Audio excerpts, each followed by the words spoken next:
Bismillahirrahmanirrahim. Assalamualaikum Pak Rian. Waalaikumsalam. Bagaimana Pak kabarnya hari ini? Alhamdulillah sehat dan semangat kok.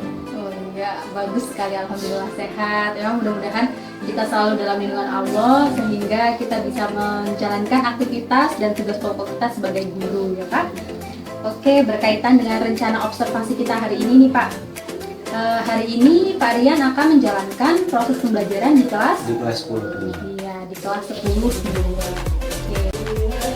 Sebelum proses observasi di kelas, saya akan memberikan beberapa pertanyaan pra-observasi kepada Pak Rian. Boleh ya Pak? Boleh. Nah, untuk pembelajaran di kelas 10-2 nanti nih Pak, kira-kira tujuan pembelajaran Bapak apa nih? Untuk tujuan pembelajaran saya di kelas 10-2 ini sesuai dengan tema akan saya bawa itu tentang kewirausahaan. Jadi tentang kewirausahaan nanti siswa itu diminta atau diharapkan untuk bisa menghasilkan gagasan pemikiran tentang bagaimana memiliki sikap atau jiwa kewirausahaannya, yang dimana jiwa kewirausahaan itu nanti tidak hanya memikirkan tentang untungnya saja, tetapi segala resikonya yang akan diambil, baik itu nanti rugi ataupun untung juga nanti harus kita pikirkan atau harus dipikirkan. Terlebih lagi nanti kita ini akan membuat suatu karya atau hasil tentang modifikasi makanan tradisional, yang dimana nantinya karena makanan tradisional ini kan berupa gagasan yang baru, jadi kita bagaimana caranya supaya bisa diterima oleh masyarakat secara umum. Menarik sekali nih Pak tujuan pembelajarannya. Saya jadi nggak sabar ingin mengikuti observasi bersama Bapak di kelas. Nah, dalam proses pembelajaran pastinya ada apa ya Pak? Bisa dikatakan hambatan atau tantangan gitu yang akan Bapak hadapi di kelas kan Pak? Kira-kira biasanya apa nih Pak tantangan Bapak dalam proses pembelajaran di kelas? Untuk proses pembelajaran misalnya kalau di dalam kelas biasanya itu anak lebih monoton, lebih senang untuk meniru sesuatu yang sudah ada. Jadi anak itu lebih pengen mencontek daripada membuat sesuatu pemikiran yang baru. Mungkin nanti itu yang akan juga saya buat atau saya rubah pemikirannya seperti itu. Jadi nggak lagi kita mencontek, tetapi kita bisa membuat gagasan yang baru atau bisa menciptakan. Oke, berarti Bapak di sini akan mencoba untuk menggali kreativitas. Menggali kreativitas. Iya, kreativitas. Wah, hebat sekali Pak. Nah, jadi arah pengembangan yang ingin Bapak lakukan itu apa saja Pak? Yang ingin dicoba untuk dikembangkan potensi yang ada pada siswa selain kreativitas? Selain kreativitas mungkin nanti saya akan mencoba tentang kemampuan mereka untuk berkolaborasi atau bersosialisasi, terutama di lingkup kelas saja atau teman-teman sejawatnya. Kita mungkin nanti akan membagi beberapa kelompok untuk mereka berkolaborasi menentukan gagasan apa yang akan mereka ambil. Jadi artinya mereka akan bekerja sama dengan kelompoknya ya Pak? Iya. Mulai dari kegiatan apa saja Pak? Mulai dari awal, mulai perencanaan, mulai pembuatan, hasil sampai dengan proses promosi atau pemasarannya nanti. Nah, jadi ini Pak, tadi kan tujuan dan arah pengembangannya itu sudah jelas dan sangat menarik ya Pak. Namun kira-kira kalau boleh saya tahu strateginya nih Pak, strategi apa yang akan Bapak terapkan di dalam kelas nanti?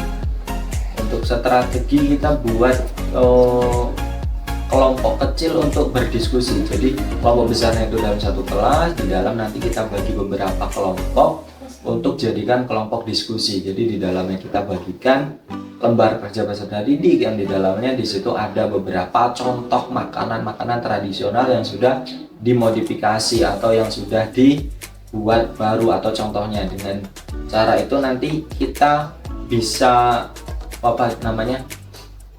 mengeluarkan gagasan si anak supaya seperti ini contohnya makanan yang akan kita keluarkan. Jadi bisa menimbulkan gagasan yang baru dengan memberikan contoh atau gambar-gambar makanan. Berarti dalam artian siswa akan bebas menentukan makanan bebas. apa atau minuman apa yang akan dikerjakan. Bebas mau menentukan makanan apapun itu terserah mereka, kita bebaskan.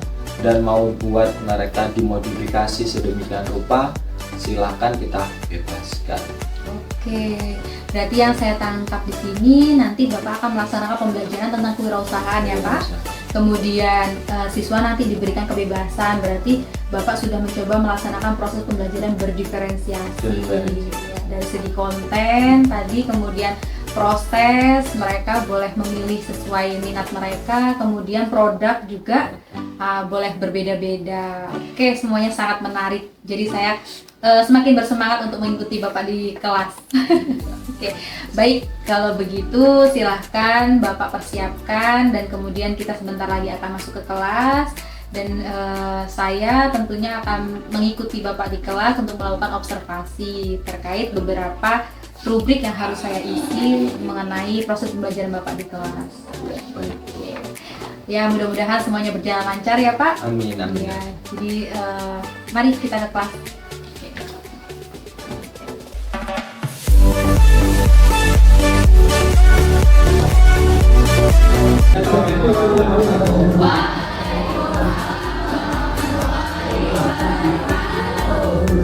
Tema kedua, tema yang kedua kita harus siap dan harus siap karena memang ini sudah akan diberikan dan ternyata baru setelah. Jadi untuk yang kedua ini adalah tentang kewirausahaan.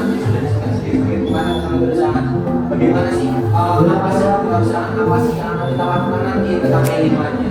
Jadi di sini untuk tema kita mengusung topik tentang makanan khas Nusantara yang berjudul yaitu modifikasi kuliner Indonesia. Jadi semuanya nanti tentang kuliner tentang makanan Indonesia. Kalian buat yang kalian buat nanti ada tahap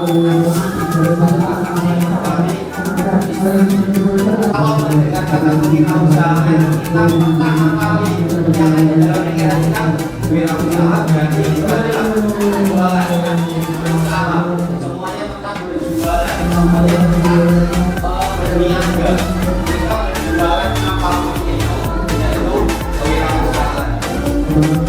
Jadi kewirausahaan ini apakah itu diajarkan dalam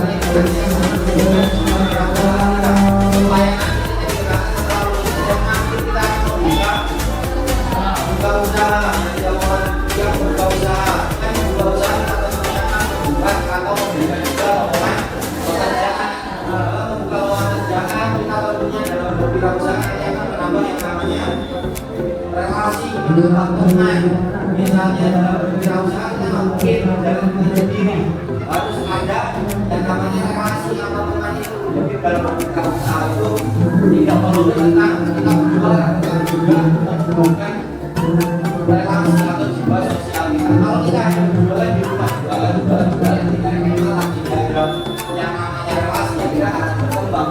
Jualan kita sekali. Tapi kalau ada teman atau ada teman yang memberikan informasi pada kita yang juga akan berkembang, tidak bisa berjalan. Dan lagi di sini dikenakan tentang makanan khas Nusantara atau modifikasi khas Nusantara. Jadi apa sih makanan khas Nusantara yang kalian ketahui apa saja? Kira-kira?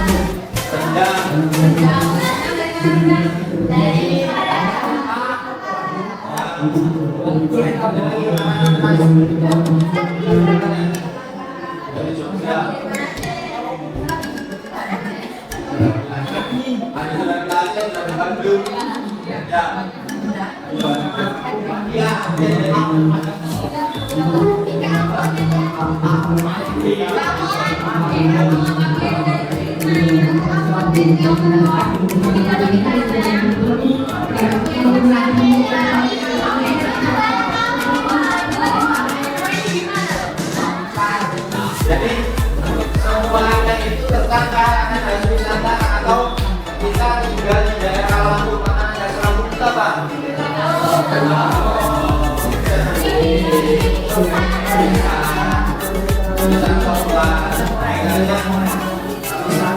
Bakso.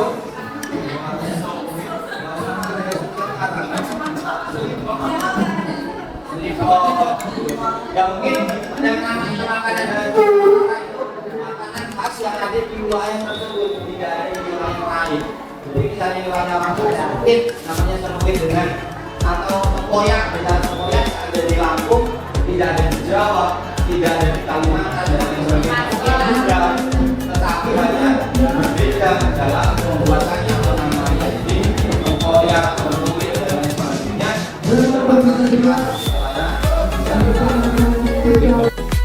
Kalau juga mengenai kita dalam membagi kelompok, kita sudah bagi kelompok, nanti kita akan berdiskusi. Silakan kalian nanti boleh buka handphonenya. Jadi dalam awal kan pada aktivitas pertama kita sudah menjelaskan makanan khas Nusantara apa yang sudah kita ketahui dan makanan khas Nusantara apa yang bisa kita modifikasi. Sekarang silakan kalian berdiskusi dalam berkelompok, buka handphonenya, cari makanan modifikasi makanan khas Nusantara. Jadi kalian bisa bereksplor di situ modifikasi dari makanan Nusantara yang seperti apa yang akan kita buat, yang akan kita lakukan seperti apa. Jadi nanti dalam setiap kelompoknya akan mengutarakan pendapatnya. Saya akan memodifikasi kelompok itu tadi dengan isian keju, dengan isian ini bagaimana? Kalian juga nanti akan dibilang kenapa kok akan memilih itu? Kenapa kita akan memilih ini? Ya mungkin karena daya tariknya, daya apanya, dan lain sebagainya. Ini ada KPD yang sudah dibagikan. Silakan pada lembar LKPD ini, lembar kerja peserta ini, kalian diminta untuk memilih di sini. Ada jenis kreativitas apa yang akan kita ambil. Ada contohnya kue, ada sayur, ada minuman, ada lauk. Yang tentunya ini adalah khas Nusantara. Yang Nusantara ya berarti di Indonesia. Dan selanjutnya keterangan modifikasi apa yang akan kita lakukan, atau modifikasi rasa, mulai dari toppingnya ataupun dari tampilannya. Jadi kita cerita di sini kenapa kita mau mengambil makanan ini. Yang selanjutnya adalah makanan jenis apa yang akan kalian gunakan untuk dimodifikasi yang sudah kalian pilih. Makanya jenis apa yang akan digunakan untuk dimodifikasi, makanan jenis apa? Apa? Sayur kah? Kue? Atau apa? Atau yang selanjutnya yang nomor 3, alat apa saja yang akan diperlukan. Jadi dalam alat ini, dalam pembuatannya nanti pasukan membutuhkan yang namanya alat dari mana. Kira-kira alatnya apa saja yang akan kita perlukan, yang harus kita gunakan dalam membuatkan atau makanan khas Nusantara ini. Yang selanjutnya adalah tulis tahapannya. Untuk tahapan dalam pembuatan makanan tersebut. Jadi dalam pembuatan tahapan kita tahu dari awal pembuatan, memasukkan bahan pengolahan sampai bahan makanan itu jadi itu tahap-tahapnya ada. Yang namanya tahap itu harus lurus dari awal, tengah sampai ke akhir. Jadi awal itu pengumpulan bahannya apa, lalu satu selanjutnya adalah menyatukan bahan, sampai yang ketiga adalah makanan itu jadi dan siap untuk disajikan. Sampai di sini ada yang mau ditanyakan mengenai tahap itu. Nanti setelah kalian berdiskusi menentukan makanan apa yang alat-alatnya yang akan kalian buat, akan diambil untuk nanti kalian diminta nanti untuk mempresentasikan perwakilan kelompoknya. Jadi masing-masing kelompok satu untuk mempresentasikan, mengutarakan apa yang sudah dihasilkan dari ini, makanan apa yang sudah diambil, kenapa memilih makanan itu, tahap-tahapnya bagaimana dan lain sebagainya.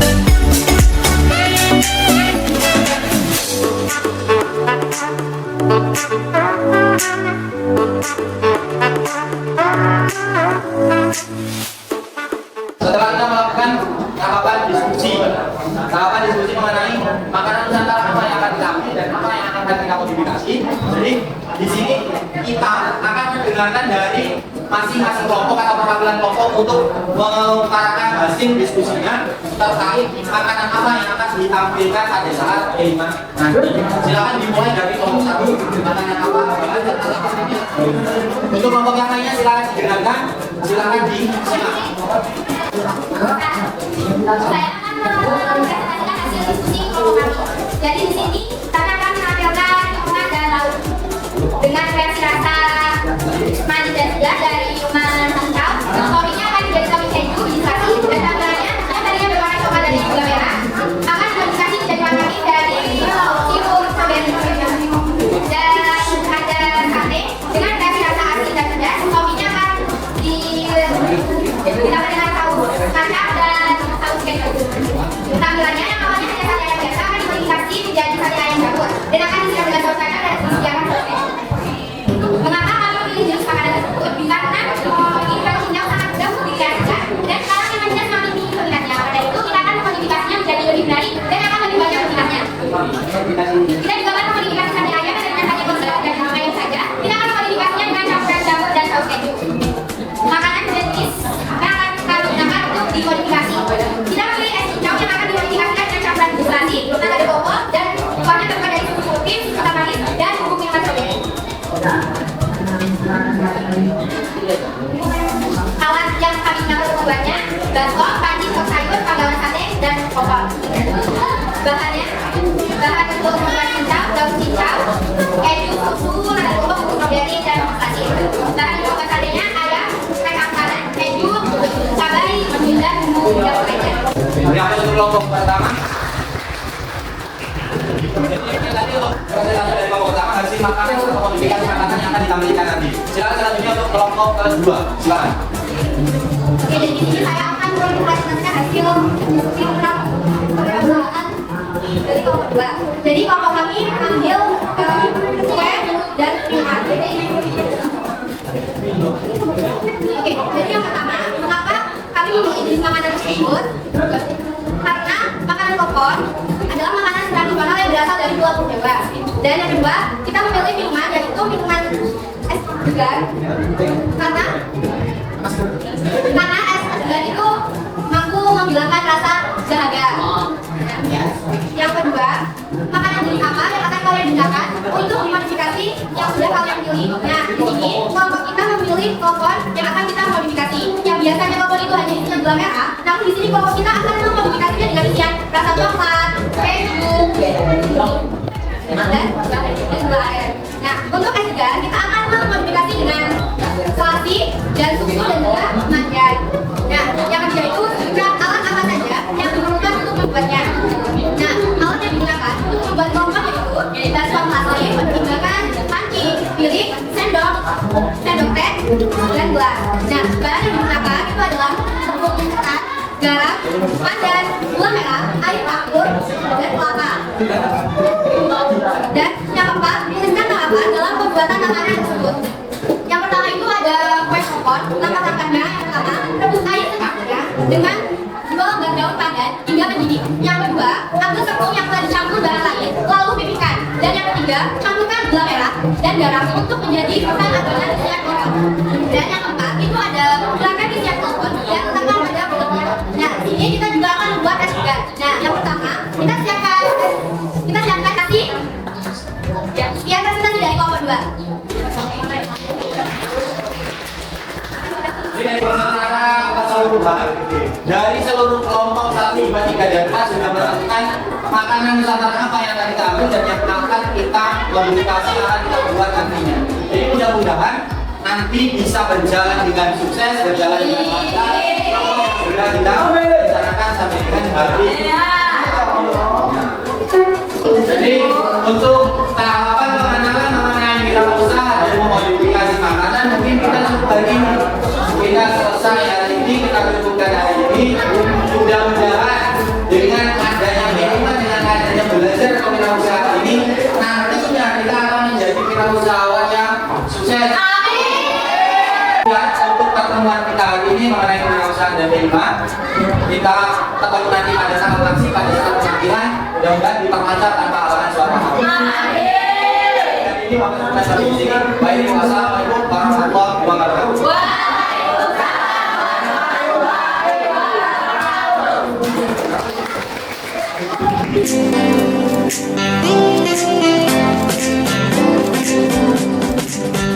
Assalamualaikum warahmatullahi wabarakatuh. Waalaikumsalam. Baik, terima kasih Pak Rian telah hadir di sini. Kita akan melanjutkan sesi dari coaching kita tempo hari, di mana di sini kita akan melaksanakan bagian pada pasca observasi. Di sini ada parti saya didampingi oleh Ibu Kolia yang akan membersamai kita dalam proses pasca observasi ini. Gimana kabarnya Pak Rian? Alhamdulillah. Sehat. Sehat ya Pak. Alhamdulillah. Mudah-mudahan kita bisa melanjutkan percakapan ini dengan baik dan kita dapat mendapatkan solusi untuk meningkatkan kompetensi kita sebagai guru. Nah, kira-kira nih Pak, berkaitan dengan pasca observasi ini, ya, yang buntut dari acara kita pra dan observasi tempo hari, tujuan Bapak untuk pada pasca observasi ini Bapak ingin apa? Dari apa yang sudah kita laksanakan observasi kemarin di minggu kemarin tentang pembelajaran di kelas, mungkin tentang memaksimalkan anak di dalam kelas itu. Jadi seperti yang kita ketahui kemarin di kelas itu dalam pembagian kelompok, dalam mereka bekerja sama masih kurang, ada yang mandor, ada yang diam aja, ada yang pasif, gitu, ada yang aktif.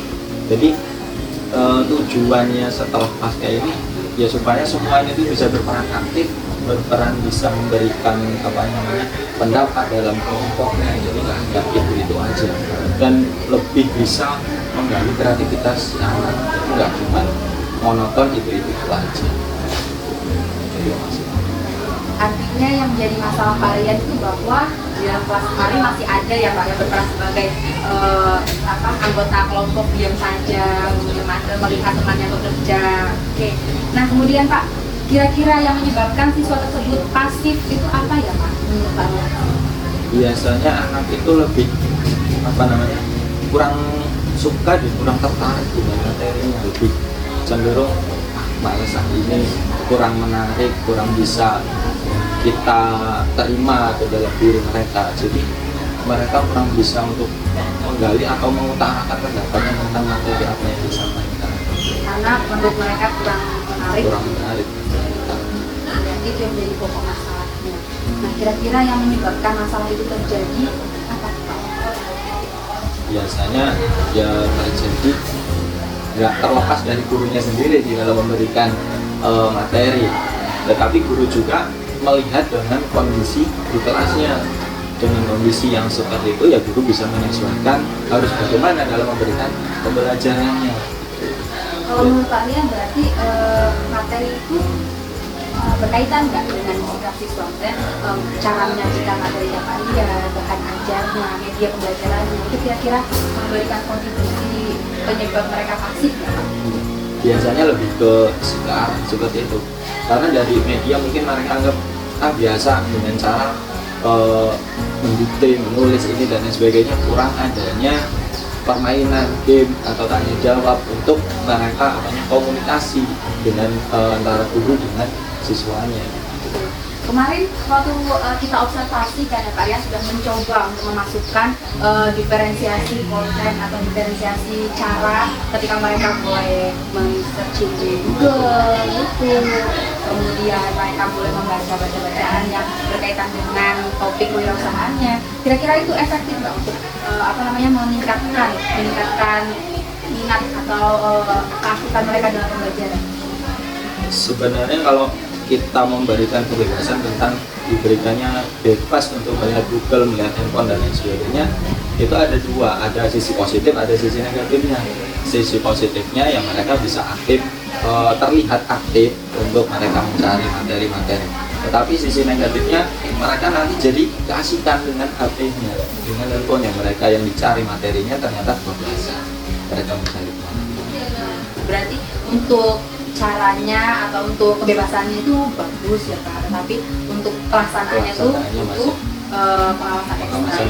Oke, baik, luar biasa sekali. Nah, untuk rencana aksinya nih Pak, jadi kita sudah mengidentifikasi masalahnya, yaitu masih ada siswa yang pasif, kemudian butuhnya pengakuan ekstra, pengawasan, kemudian pendampingan dalam proses pembelajaran menggunakan gadget gitu kan. Selain ada sisi positif, kemudian ada sisi negatifnya.